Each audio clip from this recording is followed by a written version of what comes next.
Assalamualaikum warahmatullahi wabarakatuh. Hamdan wa syukran lillah. Wassalatu wassalamu ala rasulillah amma ba'd.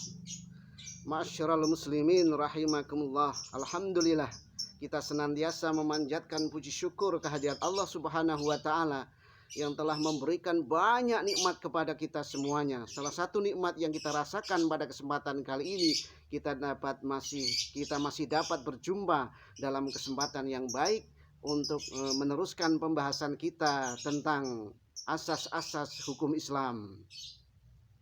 Yang ketiga, asas-asas hukum Islam yang ketiga adalah tadarruj fit tasyri', bahwa agama Islam, syariat Islam, hukum Islam diturunkan dengan bertahap, tidak langsung seketika itu, tetapi bertahap, ada tahapan-tahapannya. Ini terbukti dengan pengharaman khamr. Allah mengharamkan khamr, tidak langsung menyatakan bahwa khamr itu haram, tidak, tetapi ada tahapan-tahapan yang harus dilalui. Ini mengingat kondisi masyarakat Mekah, kondisi masyarakat Arab pada waktu itu masih senang minum minuman khamr. Allah tidak langsung menyatakan bahwa khamr itu haram, tidak, tetapi ada tahapan-tahapannya. Yang pertama, Allah berfirman di dalam surat Al-Baqarah ayat 219. Yas'alunaka 'anil khamri wal maisir. Qul fihima ithmun kabirun wa manafi'u linnas wa ithmuhuma akbaru min naf'ihima. Para sahabat bertanya kepada Nabi, wahai Nabi, bagaimana tentang khamr dan judi? Qul fihima ithmun kabirun. Katakanlah Nabi bahwa keduanya, judi dan khamr, itu adalah dosa besar.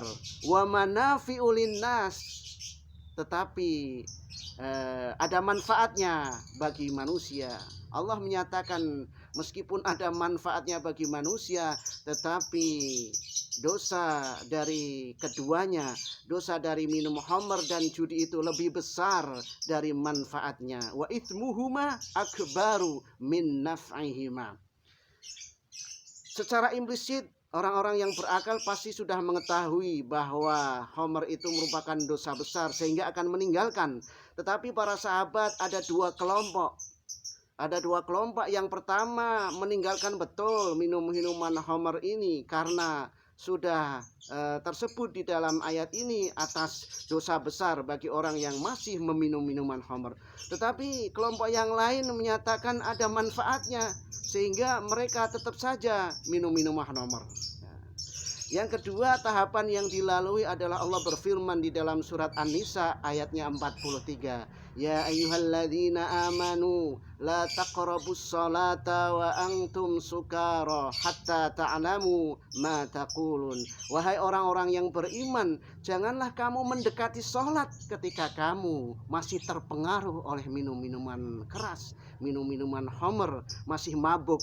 Hatta ta'lamu ma taqulun, sehingga kamu sadar, sehingga kamu mengetahui apa yang kamu kerjakan. Ini memberi ruang yang sempit bagi para sahabat yang masih minum minuman khamr pada waktu itu untuk minum khamr.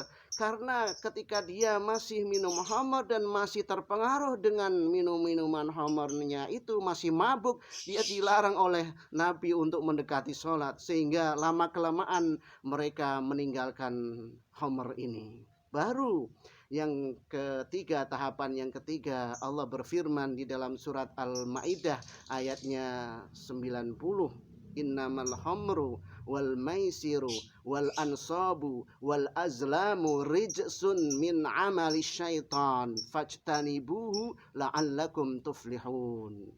Sesungguhnya minum khamr, berjudi, berkurban untuk berhala, mengundi nasib dengan panah, itu adalah rijsun min amali syaitan, adalah najis, kotor, dan itu adalah perbuatan-perbuatan syaitan. Fajtanibuhu, maka jauhilah judi, jauhilah minum-minuman khamr dan lain sebagainya itu, agar kamu menjadi orang-orang yang beruntung.